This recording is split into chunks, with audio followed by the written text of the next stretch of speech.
Hello students, मैं देवेश कुमार अपने YouTube channel वत्स गुरुकुल में आपका स्वागत करता हूं।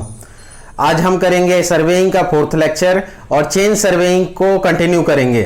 चेन सर्वेइंग में हमने लास्ट लेक्चर में देखा था रेंजिंग कैसे करते हैं, ऑपरेशन ऑफ चेन सर्वेइंग हम कर रहे थे, तो उसका पहला जो पार्ट था रेंजिंग उसको हमने कंप्लीट किया था। उसके आगे हम करेंगे चेनिंग और चेनिंग के बाद ऑफसेटिंग आता है ऑपरेशंस। तो आज एक बहुत इंपॉर्टेंट टॉपिक है, चेनिंग करेंगे हम आज, जो कि ऑपरेशंस ऑफ चेन सर्विंग में आता है। तो मैं यहां स्टार्ट करता हूं। Operations of chain serving.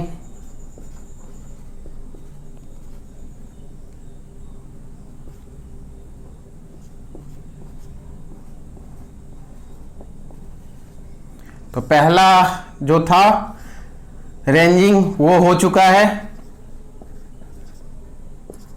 Second चेनिंग है और थर्ड ऑफसेटिंग है। मैं यहां लिखता नहीं हूं। चेनिंग में दो मेथड होते हैं चेनिंग करने के, डायरेक्ट मेथड और इनडायरेक्ट मेथड।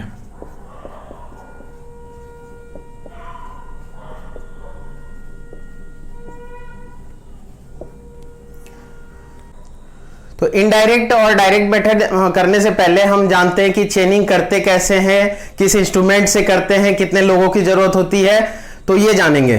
तो सबसे पहले ये इंपॉर्टेंट है कि कितने लोगों की जरूरत होती है। तो चेनिंग करने के लिए कम से कम 2 लोगों की जरूरत होती है, जिसको कहते हैं चेन मैन। और वो चेन मैन में भी दोनों लोगों को अलग अलग टर्म से डिनोट करते हैं। तो एक बार लिख देते हैं।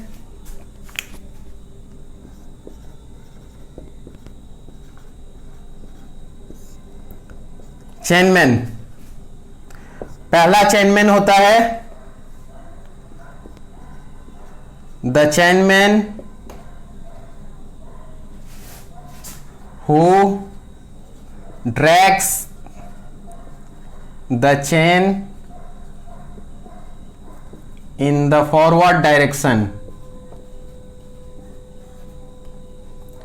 in the forward direction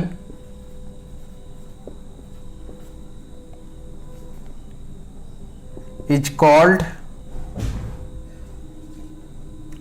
इसको दूसरे पेन से मैं लिख देता हूं, लीडर। और सेकेंड चेनमैन को क्या बोलते हैं? 2 चेनमैन की जरूरत होती है, मैंने बताया था। तो दूसरा जो चेनमैन है, the चेनमैन who keeps the chain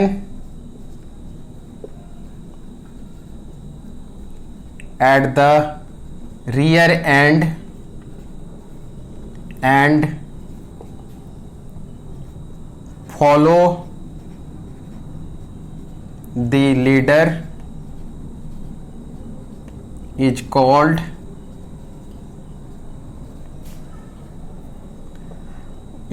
follower।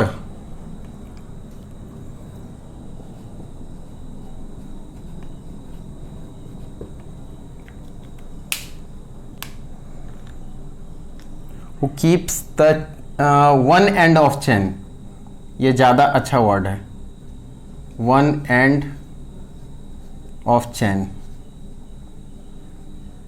क्योंकि दूसरा एंड तो किसके पास है? दूसरा एंड है लीडर के पास। अब करते कैसे हैं?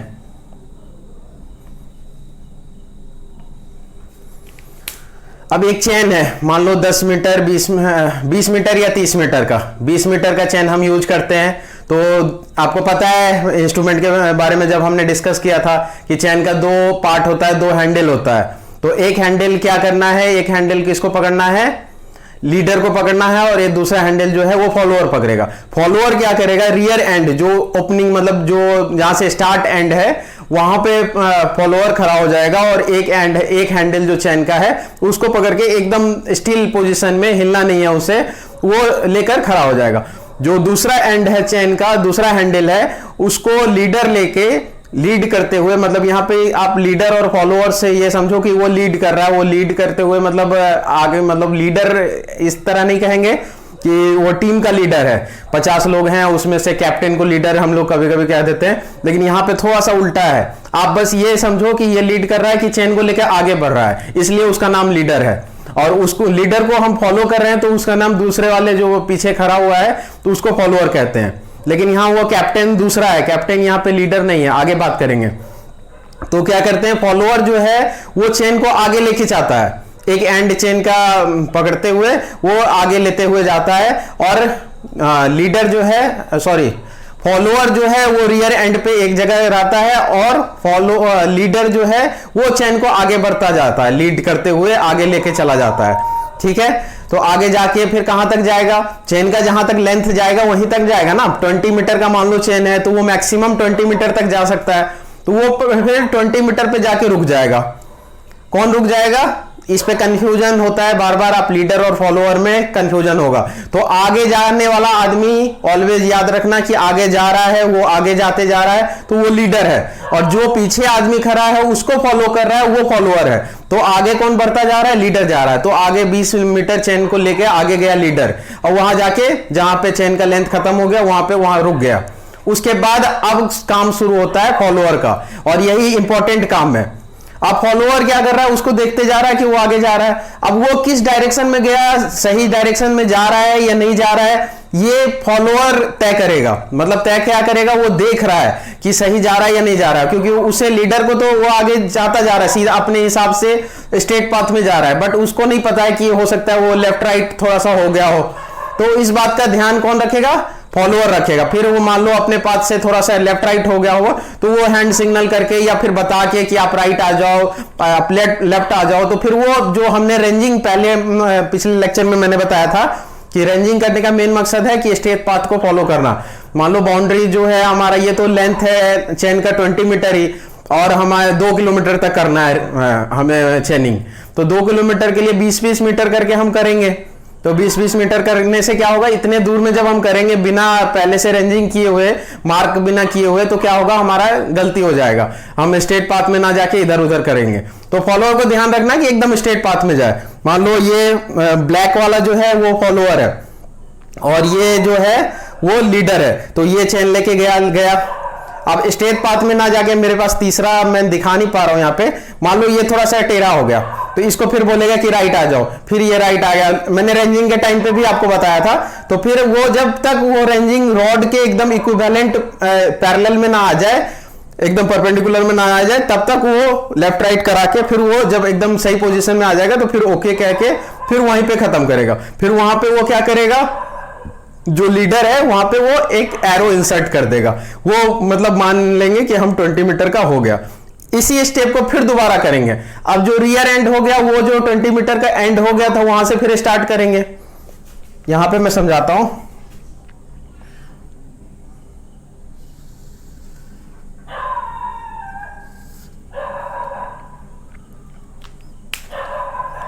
अब सपोज करो ये 1 किलोमीटर ले लेते हैं,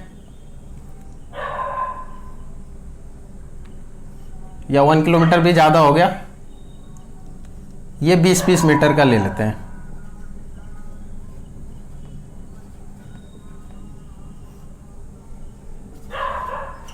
सौ मीटर ले लिया, ठीक है। अब रियर एंड कौन सा है, यहां से हम स्टार्ट कर रहे हैं चेनिंग करना, तो ये वाला रियर एंड हो गया। यहां पे एक मैं ऐसे ही फिगर बना लेता हूं। तो ये पर्सन कौन है, ये है फॉलोअर, और दूसरा आदमी जो आगे गया, एक आदमी क्या हुआ कि आगे बढ़ता गया, चेन को लिया और आगे बढ़ता गया, और यहां पे जाके रुका। कहां पे, जहां पे चेन का लेंथ खत्म हो गया। 20 मीटर का चेन है तो 20 मीटर पे ही रुकेगा, 30 मीटर का होता तो 30 मीटर पे रुकता, तो यहां 20 मीटर पे ये जाके रुक गया। फिर 20 मीटर पे कौन आदमी रुक गया, लीडर। अब इस पाथ में है या नहीं है वो कौन बताएगा, फॉलोअर बताएगा। फॉलोअर ने इसे बताया कि हाँ सही हो, इस पाथ में हो, तो यहां पे इसने एक एरो डाल दिया। फिर सेम चीज को अब ये फॉलोअर क्या करेगा कि लीडर के पोजीशन पे आ जाएगा यहां पे, और लीडर क्या करेगा, चेन को लेके फिर आगे बढ़ेगा। जब तक उसका 20 मीटर कंप्लीट ना हो जाए, 20 मीटर कैसे पता चलेगा कि कंप्लीट हो गया, तो वो चेन लेके जा रहा है, वो एकदम स्ट्रेट में, जब दोनों चेन एकदम खींच के इस तरह से, एक इस तरह से पकड़े हुए है, दूसरा इस तरह से एकदम खींच के पकड़ा हुआ है, जब 20 मीटर में हो जाए तब फिर समझ जाएंगे कि अब 20 मीटर कंप्लीट हो गया। तो जैसे ही 20 मीटर कंप्लीट हो गया तो फिर यहाँ पे आ जाएगा लीडर और फिर एक एरो यहाँ पे कर देगा, फिर इसी तरह से यहाँ पे आएगा, यहाँ पे एक एरो डल जाएगा, फिर इसी तरह से यहाँ पे एक एरो डल जाएगा, और कुछ मतलब जहाँ पे बाउंड्री है या फिर कहीं पे डिफ्लेक्शन वगैरह है तो वहां पे हम क्या करेंगे, बीच बीच में हम रेंजिंग रॉड का भी इस्तेमाल करते रहेंगे। रेंजिंग के टाइम में भी हमने किया था और यहाँ पे 20-20 मीटर का जब करेंगे तो भी कर सकते हैं। बाकी एरोज और पेग्स का भी इस्तेमाल कर सकते हैं एरोज के बदले। तो ये काम होता है लीडर और फॉलोअर का। तो कई बार आपके एग्जाम में क्वेश्चन आ जाते हैं कि लीडर का क्या काम है और फॉलोअर का क्या काम है। एक छोटा सा क्वेश्चन ये भी बनता है कि इसमें से दोनों में से लीडर और फॉलोअर में ज्यादा स्किल कौन है। इन मान लो 2 पर्सन है तो हम किसको मान, दोनों ही हैं, दोनों जूनियर इंजीनियर है, सपोज करो डिप्लोमा करके वहां पे गए हैं या ITI करके गए हैं, तो दोनों पर्सन हैं एक लेवल के। तो हम कैसे डिसाइड करेंगे कि कौन लीडर बनेगा कौन फॉलोअर बनेगा। तो उन दोनों में से ज्यादा स्किलफुल जो रहेगा, मान लो जो ज्यादा एक्सपीरियंस होल्डर रहेगा, उसको हम क्या बनाएंगे, लीडर नहीं बनाएंगे। यही बात मैं कह रहा था कि कैप्टन उसको नहीं बनाएंगे, कैप्टन बनाएंगे जो कम स्किलफुल है। क्या, सॉरी कैप्टन नहीं बोलना है, यहाँ पे लीडर वर्ड है तो लीडर बोलना है। और फॉलोअर जो है, फॉलोअर का मेन काम है, ये ज्यादा एक्सपीरियंस पर्सन रहेगा। क्यों रहेगा, क्योंकि इसको आगे लेके जाना तो ठीक है, आगे लेके एक तरह से हेल्पर का काम कर रहा है लीडर, कि वो बस आगे लेके जा रहा है और इसका फॉलोअर का बात मान रहा है। फॉलोअर बोल रहा है राइट में जाओ तो राइट में जाएगा, लेफ्ट में बोलेगा तो लेफ्ट में जाएगा। तो फॉलोअर को ध्यान रखना है कि वो रेंजिंग रॉड के एकदम मतलब प्लेन में जाए, एकदम स्ट्रेट में जाए। अगर फॉलोअर गलती करता है तो हमारा चेनिंग गलत होगा। ठीक है, तो फॉलोअर का यहाँ पे इंपॉर्टेंस ज्यादा है, इसलिए फॉलोअर ज्यादा स्किलफुल होना चाहिए, ज्यादा एक्सपीरियंस पर्सन होना चाहिए लीडर के मुकाबले। ये बात एकदम क्लियर रखो।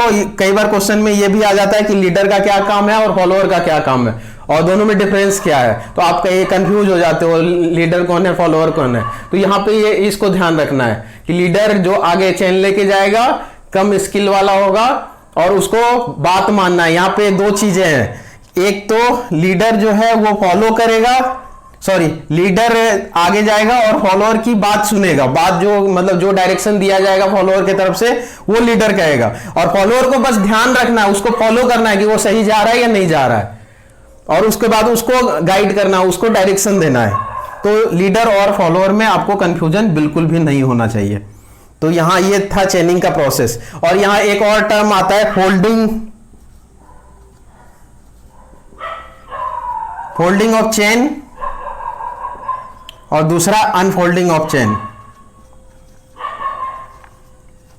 इसमें कुछ नहीं है, बस इस बात का ध्यान रखना है कि चेन को जब हम खोलते हैं, जब अनफोल्ड, मान लो फोल्ड कंडीशन में ही तो होता है पहले चेन, उसको अनफोल्ड किस तरह से करते हैं तो बहुत सावधानी से करना है। मान लो हमने एकदम से खींच दिया ऐसे करके चेन, तो वो लिंक में कनेक्टेड होते हैं, तो लिंक में कनेक्टेड होने के कारण क्या हो जाएंगे कि चेन टूट सकता है बीच से, कहीं से भी टूट गया, या फिर एक चेन दूसरे चेन में क्या हो गया कि फंसा हुआ रह गया, तो फिर हमारा एरर आ जाएगा। 20 मीटर के बदले वो 18.9 या 19.995 इस तरह से आ गया, तो फिर हमारा पूरा चेनिंग खराब हो जाएगा, फिर चेनिंग में एरर आना शुरू हो जाएगा।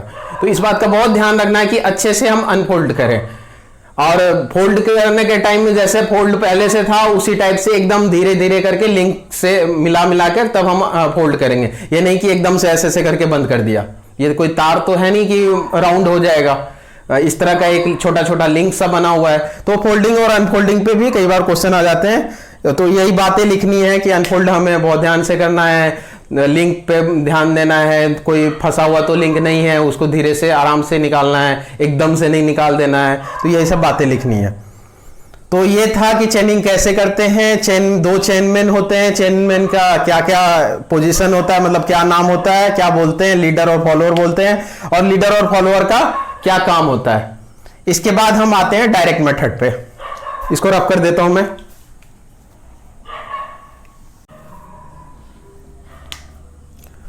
तो डायरेक्ट मेथड में भी 2 कंडीशन होते हैं, या वो भी सेपरेट होता है, मैं यहां पे डायरेक्ट कंडीशन में बता रहा हूं। आप चाहो तो उसको सेपरेट भी लिख सकते हो, क्योंकि चेनिंग ऑन फ्लैट ग्राउंड जो होता है, चेनिंग ऑन फ्लैट ग्राउंड, और दूसरा है चेनिंग on slope.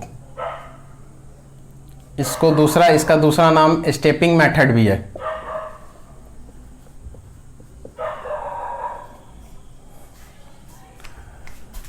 चेनिंग on flat ground, जो मैंने तरीका बताया, सिंपल तरीका कि दो चेनमैन गए, एक चेनमैन पीछे रियर एंड पे रहा, उसको फॉलोअर बोलते हैं, एक चेनमैन आगे लेके गया चेन को, जिसको लीडर बोलते हैं। ये सब तरीका क्या है? नॉर्मल तरीका है जो कि फ्लैट ग्राउंड में हम करते हैं।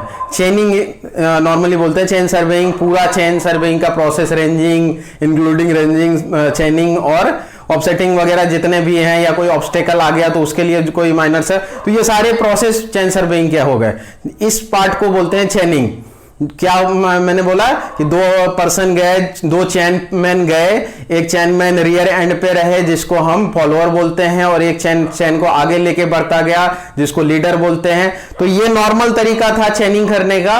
और ये सब जो मैंने बताया कि इस तरह से एक ग्राउंड है, मान लो 100 मीटर का, 20 मीटर पहले किया, फिर चेन को लेके फिर आगे बढ़ा, फिर 20 मीटर फिर किया, फिर 20 मीटर किया, फिर 20 मीटर। अब इसी को हम नाम दे देते हैं एक ए, और यहां पे बी दे देते हैं, यहां पे कुछ एक्स वाई जेड दे देते हैं।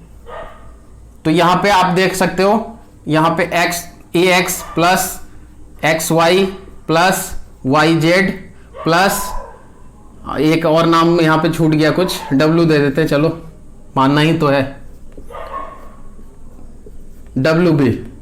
तो ये टोटल डिस्टेंस हो गया। हम चेनिंग में करते क्या है? डिस्टेंस ही तो मापते हैं एक एंड से दूसरे एंड तक। यहां पे 20 मीटर करके है, तो यहां पे 20 मीटर जब ऐड करते हो तो 5 बार 20 मीटर करके है, तो ये टोटल डिस्टेंस कितना हो गया? 100 मीटर हो गया। तो ये सिंपल तरीका था। ये वाला जो तरीका है जो सिंपली हम एक फ्लैट ग्राउंड पे करते हैं, उसी को बोलते हैं चेनिंग ऑन फ्लैट ग्राउंड। इसको मैंने डायरेक्ट मेथड के अंदर बता दिया कि डायरेक्टली हम कर रहे हैं, और बाकी आप इसको सेपरेट, कई सारे बुक्स में इसको डायरेक्ट मेथड के अंदर में बताया गया है, और कई सारे बुक्स में इसको फ्लैट ग्राउंड जो चेनिंग का है उसको बाहर बताया गया। मतलब एक ये सेपरेट मेथड हो गया, और दूसरा स्लोप के अंदर में डायरेक्ट और इनडायरेक्ट आता है। तो आप दोनों तरीके से कर सकते हो, कोई गलत नहीं है। आप चाहो तो डायरेक्ट इसको लिख सकते हो सेपरेटली, और दूसरा इनडायरेक्ट मेथड में फिर स्लोप मेथड, स्लोप में फिर इनडायरेक्ट और डायरेक्ट आ जाएगा। ठीक है, तो अब हम आते हैं स्लोप पे। तो आप फ्लैट ग्राउंड का समझ गए। इसी तरीके से मैं इसको मिटा नहीं रहा हूं जानबूझ के आपको समझने के लिए। तो इस तरह का कुछ स्लोप था, कुछ स्लोप है।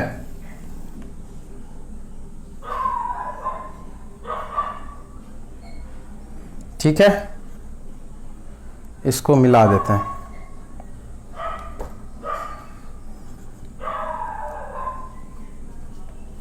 अब ए टू बी पोजीशन है। अब ए से बी तक का हमें क्या करना है? हमें पोजीशन ये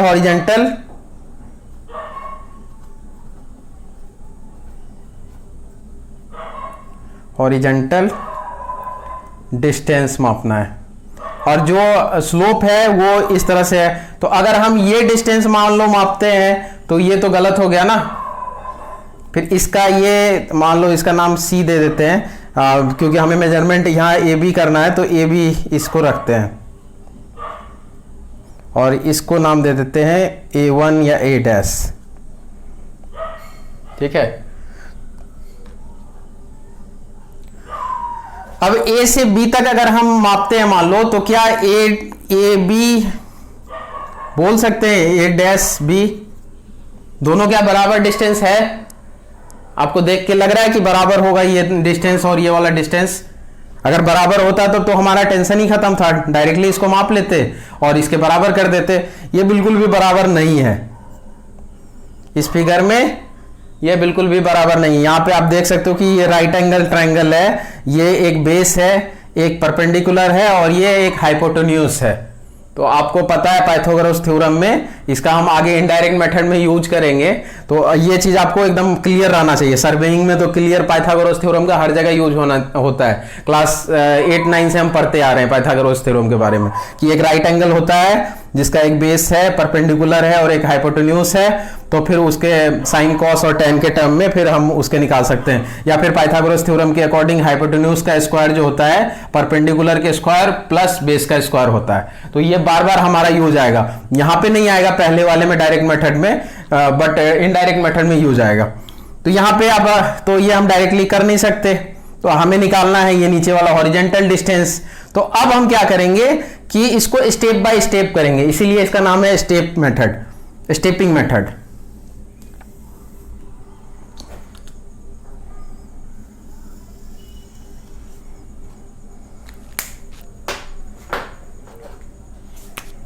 अब देखो यहां पे, क्योंकि अब हमें हॉरिजॉन्टल डिस्टेंस मापना है, तो ए से हमने स्टार्ट किया और सपोज करो ये 20 मीटर डिस्टेंस का है, तो यहां तक हम क्या कर सकते हैं, माप सकते हैं। तो जहां पे जाएगा उसके बाद इसको हॉरिजॉन्टली यहां पे पिक कर देते हैं, और यहां पे किसका प्लम बॉब वगैरह का हम यूज करते हैं यहां पे, कि यहां पे हॉरिजॉन्टल डिस्टेंस। फिर ये क्या हो गया कि ये वाला हॉरिजॉन्टल डिस्टेंस हमने माप लिया, इसको नहीं मापना है, आप इसको माप रहे हो। ये हॉरिजॉन्टली जहां तक ले जा सकते हैं, मान लो 20 मीटर चेन है या 5 मीटर चेन है, तो उसको फिर यहां तक मापेंगे। और इसका कुछ एक नाम दे देते हैं, यहां पे ये x दे देते हैं, और ये वाला जो है स्मॉल x दे देते हैं, ठीक है। अब नेक्स्ट ऐसे ही, अब इस पॉइंट से अब हम गलती क्या करते हैं, मान लो एग्जाम में हमें नहीं पता होता है तो इसको आगे बढ़ा देते हैं, ये नहीं करना है, ये गलत है। इसको फिर से मिटा देता हूं, नहीं तो आप कंफ्यूज रहोगे। फिर अगला स्टेप क्या है कि यहां से एक 20 मीटर का और लेना है, बराबर लगभग है। फिर से यहां एक प्लम बॉक्स का यूज करके इस पोजीशन को y नाम देते हैं और इसका नाम देते हैं स्मॉल y। इसी तरह से एक और करते हैं, इस पोजीशन का नाम देते हैं z, कैपिटल Z, और इसको देते हैं स्मॉल z। इसी तरह से एक और करते हैं, और इसका नाम तो b ही है, तो b ही दे देते हैं, स्मॉल b दे देते हैं। मैंने यहाँ पे कैपिटल A डैश दे दिया था, खैर चलो ठीक है, वो टर्म्स कुछ भी लिख सकते हैं, स्मॉल a दे देते तो ज़्यादा बेहतर होता, नीचे में a डैश b डैश हो गया, कोई नहीं, सब सही है। अब हमने क्या किया है कि यहां से यहां तक एक हॉरिजॉन्टल डिस्टेंस यहां माप लिया, फिर यहां से यहां तक एक हॉरिजॉन्टल डिस्टेंस किया, फिर यहां से यहां तक हॉरिजॉन्टल डिस्टेंस किया, फिर यहां से यहां तक हॉरिजॉन्टल डिस्टेंस किया। स्लोप वाला हाइपोटेन्यूज का डिस्टेंस और ये वाला डिस्टेंस अलग है, तो अब हम कह सकते हैं क्या कि इनको इसको जोड़कर नीचे वाला हॉरिजॉन्टल डिस्टेंस हमारा दोनों इक्विवेलेंट या ये दोनों इक्वल हो गया। आप फिगर में देख के समझो कि a dash b is equal to capital A small x plus capital X small y plus capital Y small z plus capital Z small b। क्या ये सही है? बिल्कुल सही है। अब हम इसको लिख देते हैं। आप एग्जाम में ये करना कि इसको मैंने पहले सही किया हुआ था कि कैपिटल A ले लेना और यहां पे स्मॉल a ले लेना, तो ज्यादा बेटर लगता है। बाकी आप कुछ भी लिखो, कोई दिक्कत नहीं है। XYZ ये भी जैसे मैंने स्मॉल लिया था, आप उसको कैपिटल भी ले सकते हो, कुछ दूसरा नाम भी दे सकते हो, GHI ऐसे करके कुछ भी दे सकते हो, उससे कोई दिक्कत नहीं है। आपको लिखने में गलती नहीं होना चाहिए।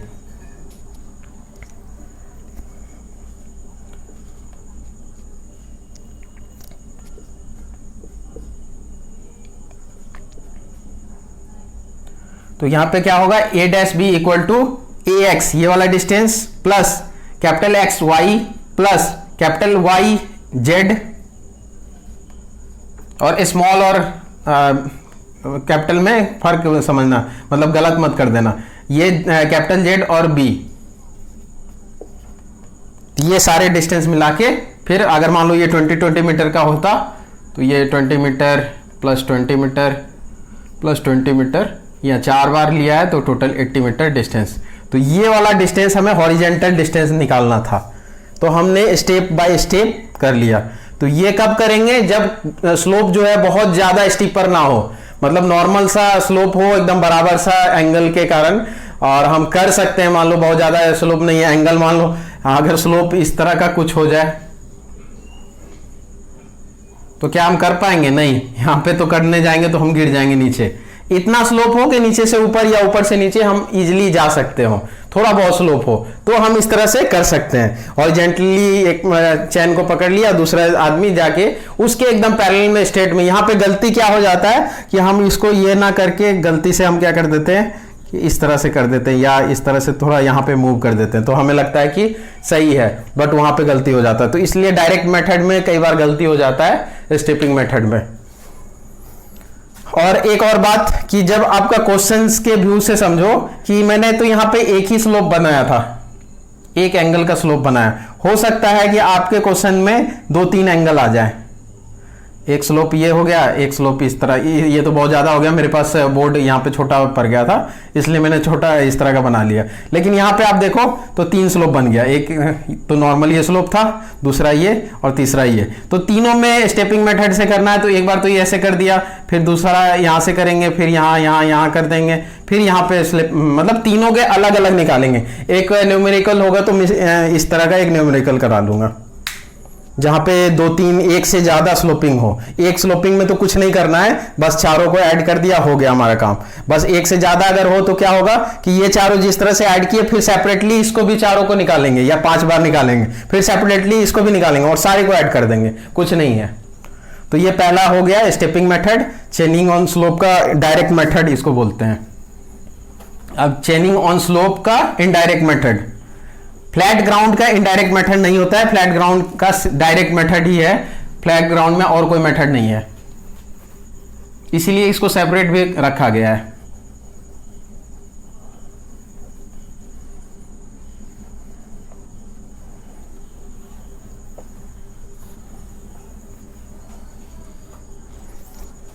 अब हम आते हैं, इसको फिर से ऑन स्लोप कर देते हैं, चेनिंग ऑन स्लोप का इनडायरेक्ट मेथड।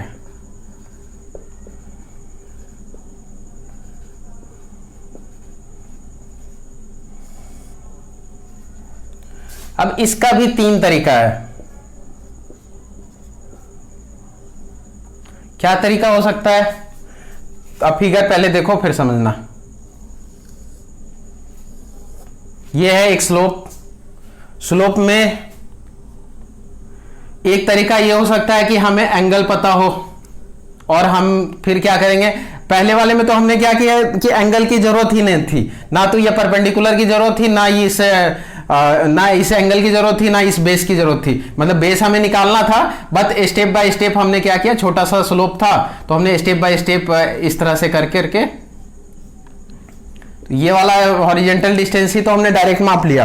अब हम कुछ ऐसा कंडीशन हो कि बहुत ज्यादा स्लोप हो या कुछ, हम नहीं कर सकते स्टेपिंग मेथड, डायरेक्ट मेथड हम नहीं कर सकते, हॉरिजॉन्टल डिस्टेंस नहीं माप सकते, तब हम क्या कर सकते हैं, तब हमें कुछ ना कुछ और दिमाग लगाना पड़ेगा जिससे कि हमें निकालना तो है ही हॉरिजॉन्टल डिस्टेंस, तो इनडायरेक्ट रूप से हम करेंगे।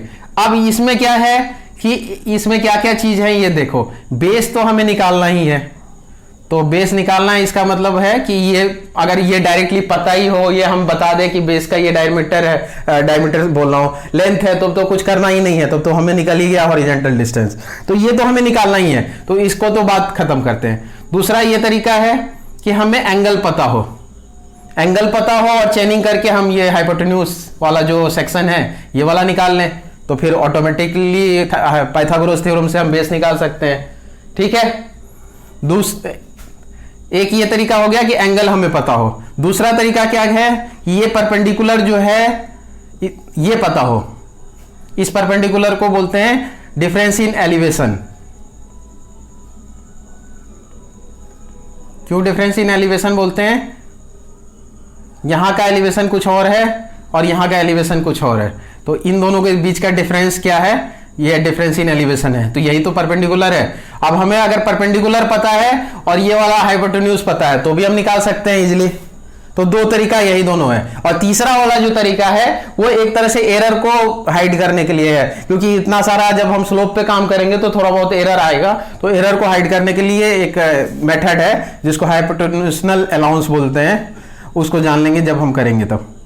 तो पहला तरीका क्या है कि if angle is known, angle of slope is known.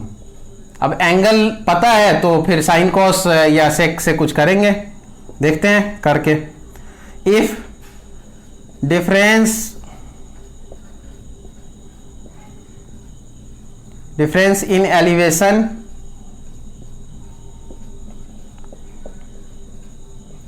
Of slope is known. और तीसरा क्या है,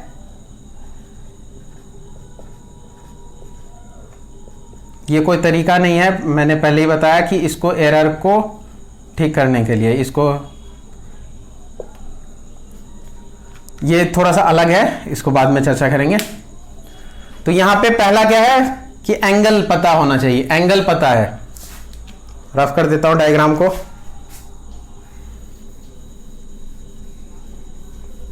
आपने पढ़ा होगा sine cos tan sec cosec cot. एक फिगर बनाते हैं यहां पे, हमें निकालना क्या है, A B C. A B हमें फाइंड आउट करना है, ठीक है। ए बी क्या है, बेस है। और हम निकाल क्या सकते हैं, तो ये वाला निकाल सकते हैं। ये वाला आप कभी नहीं, एलिवेशन अगर हमें नहीं पता है तो क्या एलिवेशन निकाल सकते हो, नहीं निकाल सकते हो। ये हमें चेनिंग के द्वारा, एलिवेशन भी हम दूसरे प्रोसेस से निकाल सकते हैं, बट चेनिंग के द्वारा हम ये इसका लेंथ निकाल सकते हैं, बीसी निकाल सकते हैं, डायरेक्टली मेजर कर लेंगे। यहां से उठाया चेन और करते करते सी तक पहुंच गए, तो यहां पे चेनिंग से हम बीसी निकाल सकते हैं। तो बीसी भी हम निकाल सकते हैं। तो यहां पे क्या होगा, बीसी निकल जाएगा मान लो। तो बीसी है क्या, हाइपोटेन्यूज है। और यहां पे परपेंडिकुलर का कोई यूज नहीं है, परपेंडिकुलर का कोई यूज नहीं है यहां पे, जो पहला मेथड है एंगल ऑफ स्लोप। अब क्या है कि इस जो पहला कंडीशन है कि हमें एंगल पता है, चाहे हमने पता कर लिया किसी, मान लो ये तो अभी हम सिर्फ चेन सर्वेइंग पर रहे, तो हमारे पास कोई दूसरा इंस्ट्रूमेंट नहीं है, तो मैं बात नहीं करूंगा कि थियोडोलाइट से मैं निकाल लिया एंगल या कोई कॉम्पास से निकाल लिया एंगल। कॉम्पास से निकाल लिया तो फिर कॉम्पास सर्वेइंग में बदल जाएगा ना। बट हम किस, ये मतलब नहीं है कि कहां से एंगल आया, एंगल हमें पता है, पहले से पता है। तो एंगल ऑफ एलिवेशन हमें पता है, और हमें क्या क्या निकाल सकते हैं, हाइपोटेन्यूज हम निकाल सकते हैं, और हमें निकालना क्या है, बेस निकालना है। अब पी की कोई जरूरत नहीं है। तो अब आप दिमाग लगाओ कि साइन कॉस या टेन में कौन सा लेंगे। साइन में क्या होता है, साइन थीटा होता है परपेंडिकुलर बाय हाइपोटेन्यूज। तो परपेंडिकुलर की यहां पे कोई जरूरत ही नहीं है, तो ये लेंगे नहीं। फिर कॉस थीटा क्या होता है, बेस बाय हाइपोटेन्यूज। तो ये हमारा परफेक्ट हो जाएगा। तो इसी फॉर्मूला को हम यूज कर लेंगे। यहां पे एक थीटा ले लेते हैं या अल्फा ले लो, कुछ भी ले लो, कोई दिक्कत नहीं, अल्फा ही ले लेते हैं। तो कॉस अल्फा क्या हो जाएगा, बेस यहां पे क्या है, ए बी, और हाइपोटेन्यूज क्या है, बी सी। तो फिर हमें निकालना फाइनली ए बी है, तो B C and multiply by cos alpha. तो ये वाला फॉर्मूला हो गया। अब हम बी सी कैसे कर लेंगे, डायरेक्ट चेनिंग से, स्टेपिंग करके नहीं, स्टेपिंग करके करा तो फिर तो हॉरिजॉन्टल डिस्टेंस ही हो गया, फिर तो ये इतना करने की जरूरत ही नहीं है। मतलब जैसे ये है तो इस तरह से ये वाला तरीका नहीं है, डायरेक्ट हम इससे यहां तक मापेंगे, एक हो गया, फिर यहां से यहां तक मापेंगे, दो हो गया, यहां से यहां तक मापेंगे, तीन हो गया, यहां से यहां तक मापेंगे, चार हो गया। तो 4 20-20 मीटर का चेन है, तो कितना हो गया, टोटल 80 मीटर हो गया। तो यहां पे सपोज करो मैंने 80 मीटर लिख दिया, और सपोज करो कॉस 30 है, या cos 45 है, जो भी वैल्यू आता है मल्टीप्लाई करके ए बी का फाइनल वैल्यू लिख देंगे। तो ये वाला तरीका होता है इनडायरेक्ट मेथड करने का, पहला तरीका। दूसरा तरीका क्या है कि एलिवेशन हमें पता है,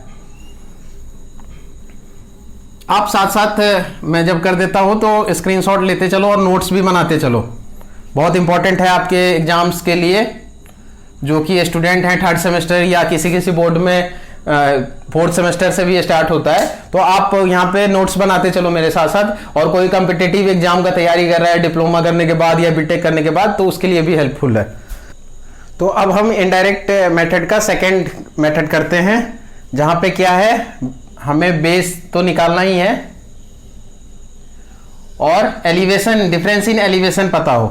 तो फिर यहां पे मैंने रफ कर दिया था, फिर से लिख देते हैं, इनडायरेक्ट मेथड व्हेन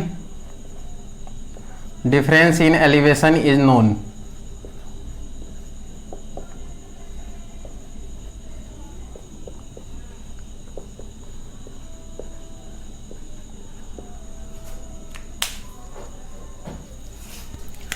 अब यहां पे क्या है, कैसे करेंगे, ए बी और सी।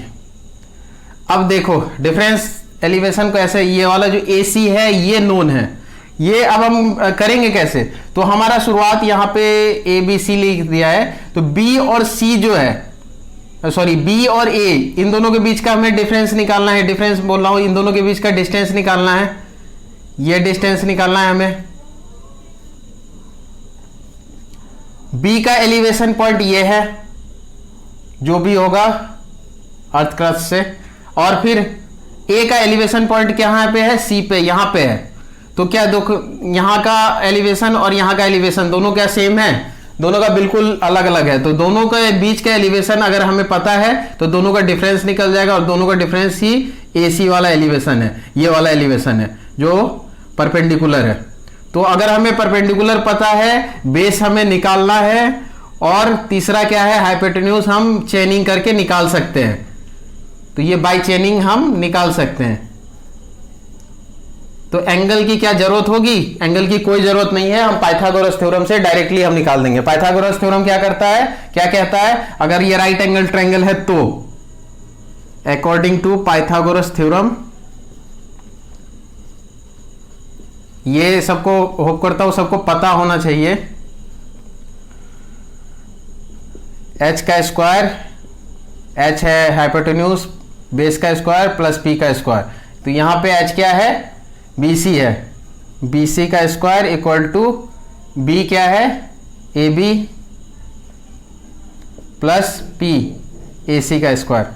तो हमें निकालना क्या है, ए बी ही तो निकालना है। तो ए बी को हम एक साइड कर देते हैं, स्क्वायर भी हटा देते हैं, तो अंडर रूट हो जाएगा बी सी का स्क्वायर माइनस ए सी का स्क्वायर। तो ये फॉर्मूला फाइनली बनता है, ये बी है।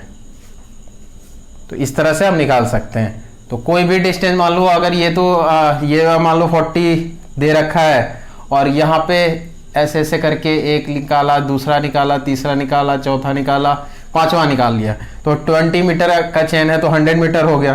तो 100 मीटर का स्क्वायर माइनस 20 मीटर का 40 का स्क्वायर, अंडर रूट करके जो वैल्यू निकल गया वो निकल गया। तो इस तरह से हम निकाल सकते हैं इनडायरेक्ट मेथड का दूसरा मेथड में, जब हमें डिफरेंस ऑफ एलिवेशन पता है। तो चाहे एंगल पता हो तो भी हम निकाल सकते हैं, और या फिर ये वाला परपेंडिकुलर पता है तो भी हम बेस निकाल सकते हैं, क्योंकि हाइपोटेन्यूज वाला जो है वो हम चेनिंग करके निकाल सकते हैं। तीसरा जो तरीका है वो एक्चुअली में एरर को खत्म करने के लिए हम करेक्शन करते हैं। नाम से ही आपको पता चल रहा है कि हाइपोटेन्यूज के ऊपर हम कुछ करेंगे, हाइपोटेन्यूशनल अलाउंस।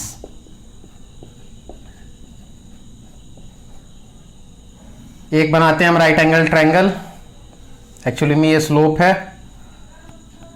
हाइपोटेन्यूज कौन सा है, ये वाला है। तो इसी के ऊपर कुछ करना है, नाम दे देते हैं कुछ ए बी एंड सी। एक करेक्शन है जो चेन लेंथ में हम करते हैं, कर सकते हैं।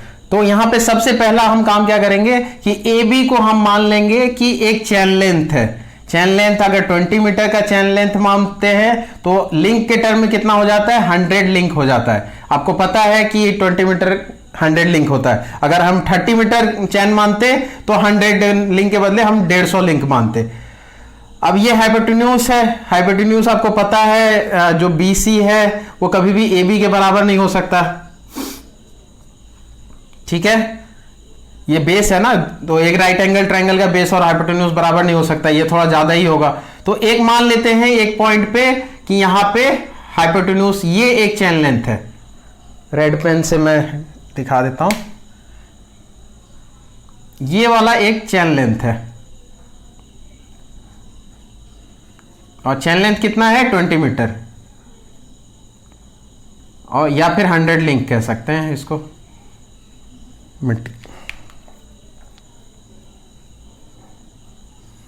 इसका भी कुछ नाम दे देते हैं D। तो ये जो CD है यही क्या है, यही है हाइपोटेन्यूशनल अलाउंस। इसी को हमें फाइंड आउट करना है। अब चैन लेंथ ये 100 लिंक है, ये नीचे वाला भी हमने मान लिया है। तो यहां पे क्या क्या चीज की जरूरत है, और एक हमें परपेंडिकुलर ना लेकर, डिफरेंस इन हाइट ना होकर, यहां पे अगर हमें पता है कि अल्फा या कोई थीटा एंगल कितना है तो हम निकाल सकते हैं इजिली इस CD को कैसे निकाल सकते हैं, हाइपोटेन्यूज हम पूरा निकालेंगे, फिर इसमें से 100 चैन लेंथ जो हमें पता है उसे माइनस कर देंगे। तो करते हैं हम। तो जब इनडायरेक्ट मेथड कर रहे थे तो वहां पे हमने cos थीटा लिया था, बट यहां पे हम cos थीटा नहीं लेंगे, यहां पे sec थीटा लेंगे। क्यों लेंगे sec थीटा ये बताता हूं।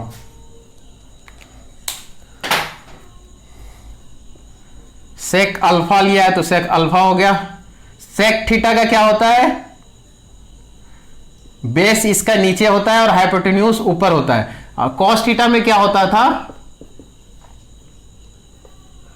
बेस बाय हाइपोटेन्यूज होता था। तो यहां पे क्या है कि बेस हमें पता है 100 लिंक है और हाइपोटेन्यूज हमें निकालना है, टोटल हमें निकालना है। तो h इधर जाएगा तो 100 डिवाइडेड बाय cos थीटा आ जाएगा। तो ये भी सही है, ये भी कोई गलत नहीं है, आप कर सकते हो 100 डिवाइडेड बाय cos थीटा करने से। लेकिन क्या होता है कि डिवाइड करना थोड़ा ज्यादा टफ होता है। जब कैलकुलेशन करने जाओगे इसके बाद माइनस प्लस माइनस में भी कुछ टर्म्स आएंगे, तब आपको और भी पता चलेगा कि अगर हम ये डिवाइड करने वाला काम करेंगे तो फिर ज्यादा दिक्कत आएगा, और मल्टीप्लाई वाला ज्यादा ईजी होता है। तो हम यहाँ पे सेक थीटा लेंगे, इसको आप रफ ही कर दो तो ज्यादा बेहतर है, क्योंकि आप अगर cos थीटा के टर्म में करोगे तो कैलकुलेशन में बहुत दिक्कत आएगी।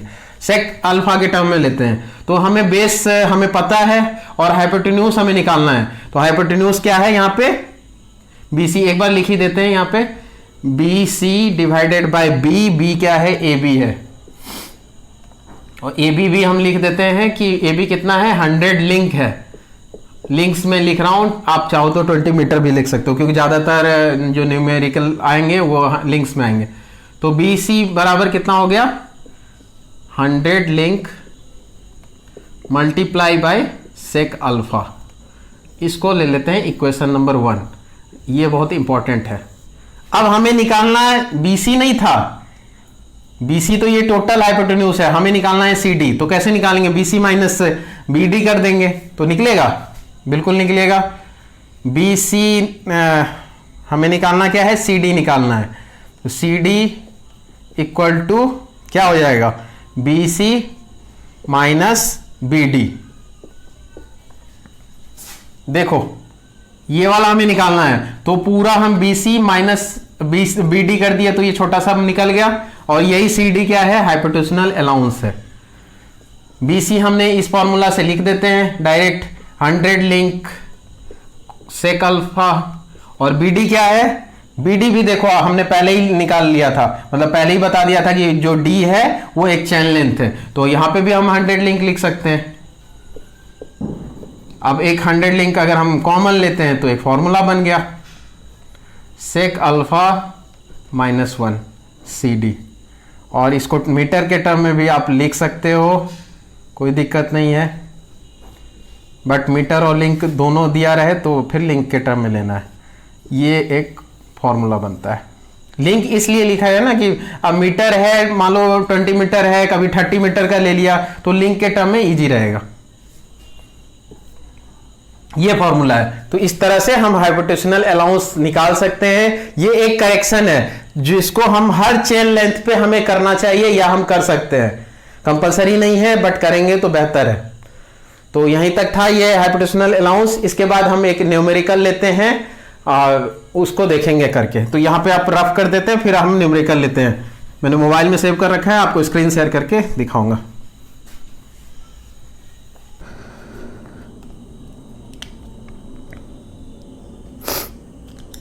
यहां पे मैं स्क्रीन शेयर कर देता हूं आपको, जिससे आपको इजी होगा। मैं सारा क्वेश्चन नहीं लिख रहा। क्वेश्चन है sloping distance were measured with a 100 metre tape and the following observation were made. एक 100 मीटर टेप से स्लोपिंग डिस्टेंस मापा गया। ठीक है, अब इसमें क्या किया गया, स्लोप का डिस्टेंस लिख दिया है। अब देख सकते हो यहां पे लिखा हुआ है क्वेश्चन में। और दूसरा है vertical distance between first and last point.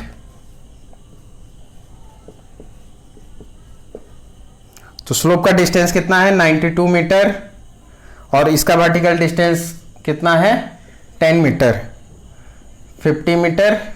इसमें दो चीज कवर हो जा रहा है। इनडायरेक्ट मेथड का डिफरेंस इन एलिवेशन भी हो जा रहा है, और जैसा मैंने बताया कि डिफरेंट स्लोप के लिए निकालना है तो वो भी कवर हो जा रहा है। ये स्टेपिंग मेथड से नहीं करेंगे। ये वाला क्या है कि यहाँ पे डिफरेंस इन एलिवेशन दे रखा है।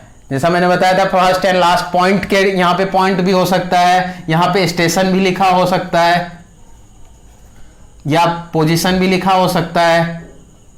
तो आपको कंफ्यूज नहीं करना है। या फिर डायरेक्ट लिख सकते हैं डिस्टेंस बिटवीन, डिस्टेंस ना लिख के लिख दे कि elevation difference, elevation difference in elevation लिख सकते हैं। तो आपको कंफ्यूज नहीं करना है, एक ही बात है। अब यहां पे 3 स्लोप दे रखा है, 3 स्लोप का डिस्टेंस दे रखा है। तो कैसा होगा, मान लो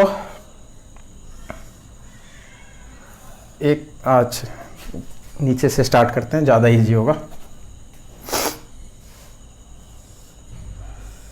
एक स्लोप ये हो गया, एक स्लोप ये हो गया, एक स्लोप ये हो गया। तीनों का एंगल अलग अलग है। यहां पे एंगल के टर्म में ना देकर यहां पे एलिवेशन के टर्म में दे दिया। तो ये एक एलिवेशन दे रखा है मान लो, दूसरा एलिवेशन ये दे रखा है, तीसरा एलिवेशन ये दे रखा है। तीनों एलिवेशन को निकाल के यहां पे जोड़ देंगे, बहुत आसान है। तो पहला यार फॉर्मूला डायरेक्ट क्या हो जाएगा, यहां पे फॉर्मूला लगेगा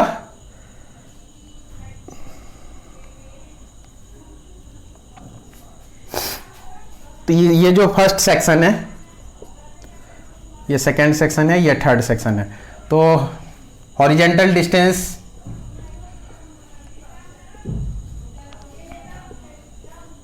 इन फर्स्ट सेक्शन क्या हो जाएगा 92 का स्क्वायर, डायरेक्ट मैं लिख देता हूं 92 का स्क्वायर माइनस 10 का स्क्वायर। अब इसको कैलकुलेशन करना होगा कैलकुलेटर से। मैं यहां पे बुक से देख के डायरेक्ट आंसर लिख देता हूं, 91.45 मीटर आ रहा है। इसी तरह से हॉरिजेंटल डिस्टेंस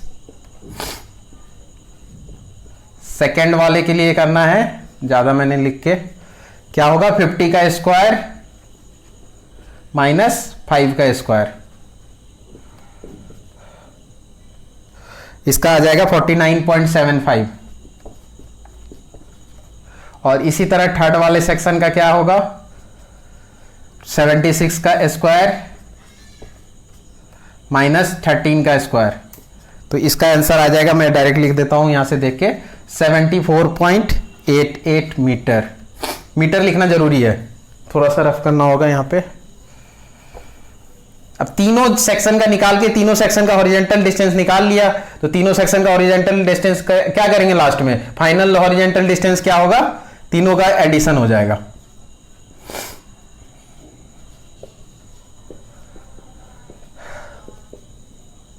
(91.45) प्लस 49.75 प्लस 74.88।